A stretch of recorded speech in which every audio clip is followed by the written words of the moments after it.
બજરંગ દળે માંગ ઉઠાવી છે કે વિધર્મીઓને નવરાત્રીમાં પ્રવેશ નથી. તમે આ માંગને કઈ રીતે જુઓ છો?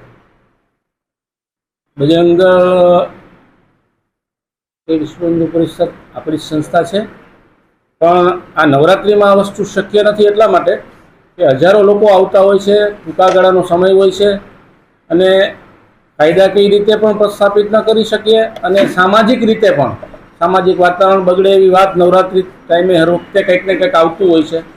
તો મારો એમાં વિરોધ છે એટલા માટે કે સામાજિક સૌહાર્દપૂર્ણ બધું ચાલતું હોય છે, બધાના તહેવારો ચાલતા હોય છે, બધા એકબીજા મળીને જતા હોય છે.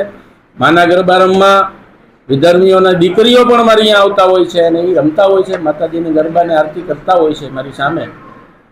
હા, હું એ વાતને ચોક્કસ કહીશ કે 25 વર્ષથી અમે ગરબા કરાવીએ છીએ અને માતાજીની કૃપાથી ક્યાંય અઘટિત બનાવ બન્યો નથી. આવા કોઈ પણ લુખાઓ આવશે તો એને છોડવામાં પણ નહીં આવે.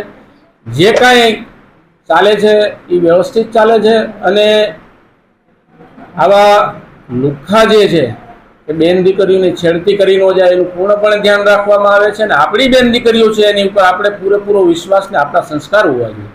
આપણે કોઈની જે દોરાઈ જાય એ આપણા સંસ્કારમાં કંઈક ખામી છે, અથવા તો આપણે એની ઉપર આ શક કરીએ છીએ કે આપણે એની ઉપર ખોટી રીતે શકની નજરે જોઈએ છે.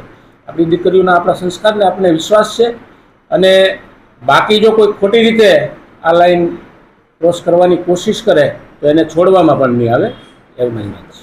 એન્ટ્રી પર પ્રતિબંધ, નહીતર આંદોલન કરશું, વિરોધ કરશું, આવી ચીમકી ઉચ્ચારી છે આયોજકો પ્રત્યે.